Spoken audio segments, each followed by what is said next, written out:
Hello दोस्तों, स्वागत है आपका इनोवेटिव शिक्षा में। तो आज हम लेकर के फिर से हाजिर हैं इंपॉर्टेंट एमसीक्यू सीरीज का नया वीडियो।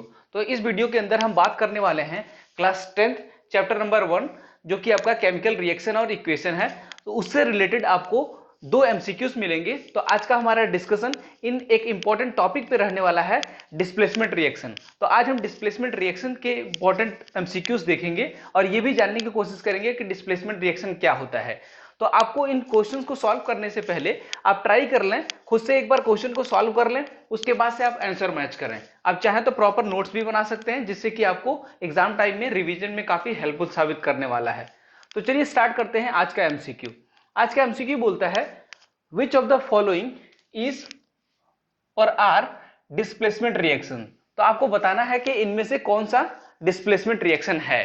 तो आपके पास चार इक्वेशंस दिए गए हैं और चार ऑप्शंस हैं। ठीक है, तो हम पहले देखते हैं कि हमारे पास कौन कौन से इक्वेशंस हैं। तो पहला है Fe plus CuSO4 gives FeSO4 plus Cu, और दूसरा है Zn plus CuSO4 gives ZnSO4 plus Cu, और थर्ड है 2AgBr gives 2Ag plus Br2, और लास्ट है आपका CaCO3 that is calcium carbonate gives CaO calcium oxide plus CO2 that is carbon dioxide। और आपके ऑप्शंस हैं, ऑप्शन नंबर ए है 1 and 2, option B है 1 and 3, और ऑप्शन सी है आपका 2 and 4, और ऑप्शन डी है 3 and 4। तो आपको इन चारों ऑप्शंस में से करेक्ट आंसर चूज करना है। तो अगर आपने डिस्प्लेसमेंट रिएक्शन के बारे में पढ़ा हुआ है तो आप बहुत आसानी से इस क्वेश्चन को सॉल्व कर पाएंगे। अगर आपको नहीं पता है तो चलिए हम इसके बारे में हल्का सा एक्सप्लेनेशन दे देते हैं कि डिस्प्लेसमेंट रिएक्शन क्या होता है। तो अगर आपने एक बार कॉन्सेप्ट अच्छे से समझ लिया तो इस टाइप के क्वेश्चन को आप बहुत ही आसानी के साथ सॉल्व कर सकते हैं। तो डिस्प्लेसमेंट रिएक्शन ऐसे रिएक्शंस होते हैं जिसमें से कोई एक एलिमेंट दूसरे एलिमेंट को डिस्प्लेस कर देता है और कुछ नए प्रोडक्ट फॉर्म करता है। एग्जाम्पल के तौर पे जैसे मान लेते हैं कि हमारे पास एक ऐसा इक्वेशन है, AB प्लस सी गिव्स AC प्लस B। तो ये हमारा एक जनरल इक्वेशन है। तो इस इक्वेशन के अंदर आप देखेंगे कि ये जो C है, C एक एलिमेंट है जो कि B को डिस्प्लेस कर दे रहा है, और यहां पे आपको क्या फॉर्म हो जा रहा है, AC, और B डिस्प्लेस्ड हो गया। तो इस टाइप के जो इक्वेशन होते हैं इनको हम बोलते हैं डिस्प्लेसमेंट रिएक्शन।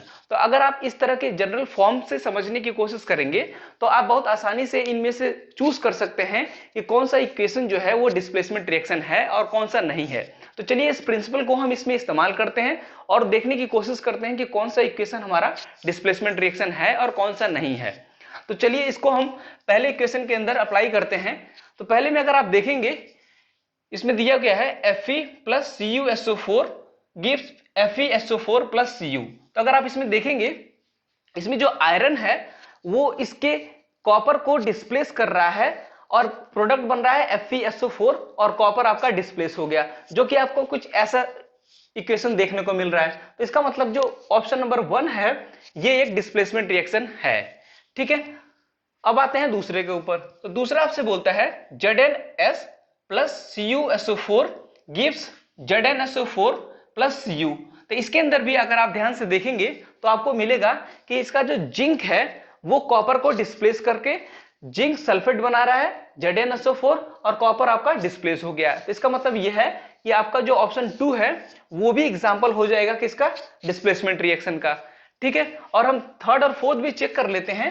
इस इक्वेशन के अंदर आप देखें तो 2AgBr 2Ag प्लस Br2, तो आपको ऐसा इक्वेशन नहीं मिल रहा है, तो इसका मतलब ये डिस्प्लेसमेंट रिएक्शन नहीं होगा।